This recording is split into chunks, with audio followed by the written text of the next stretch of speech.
आप देख रहे हैं नेट्रिक न्यूज, साहस सच कहने का। नमस्कार, मैं हूं आपके साथ प्रेरणा तलवार और आप देख रहे हैं नेट्रिक न्यूज।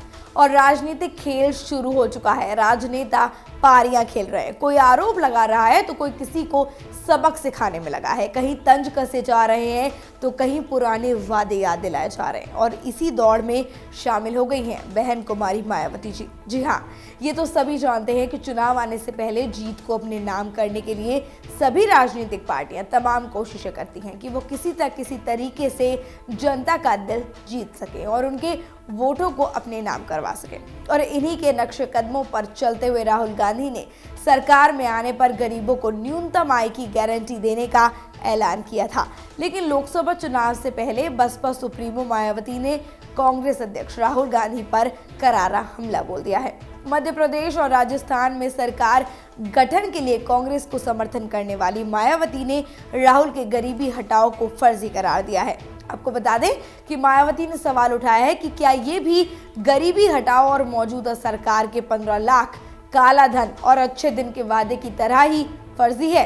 जाहिर है कि मायावती ने बीजेपी और कांग्रेस दोनों ही राजनीतिक पार्टियों को एक ही सिक्के का दो पहलू बता दिया है। और मायावती ने यह भी कहा है कि भाजपा और कांग्रेस दोनों नाकाम साबित हुई हैं। दोनों ने ही ये साबित कर दिया कि वो एक ही सिक्के के दो पहलू हैं। आपको पता होगा कि चंद महीनों पहले तक महागठबंधन की कोशिशों में बसपा का कांग्रेस के साथ जो रिश्ता था वो जुटा हुआ था। कहीं धूप कहीं छाव वाला ये रिश्ता बना हुआ था।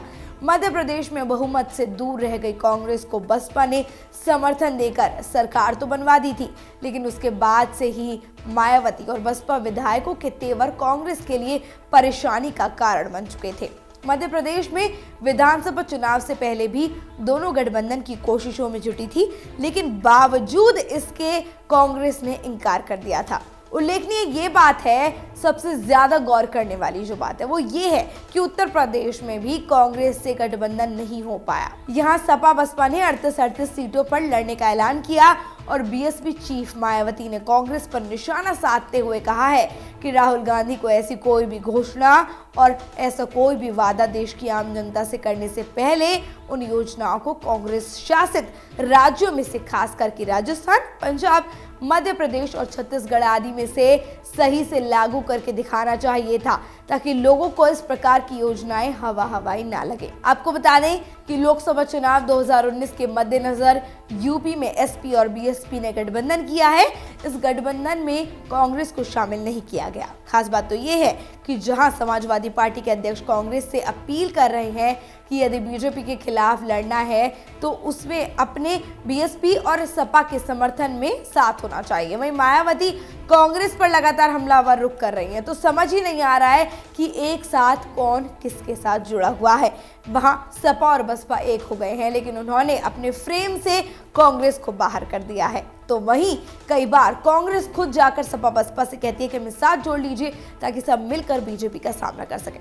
खैर, फिलहाल अभी कुछ नहीं कहा जा सकता है, क्योंकि जब तक चुनाव होंगे नहीं, उनका परिणाम नहीं आ जाता या चुनावी जो रण है वो जब तक तैयार नहीं हो जाता, तब तक कोई भी सियासी हमला हमारे द्वारा होना सही नहीं होगा। तो फिलहाल के लिए इतना ही। देश और दुनिया की तमाम अहम खबरों को जानने के लिए देखते रहिए नेट्रिक न्यूज। हमारे साथ जुड़े रहने के लिए हमारे YouTube चैनल को सब्सक्राइब करें, साथ ही बेल आइकन को दबाएं। नेट्रिक न्यूज की खबरें सबसे पहले देखने के लिए।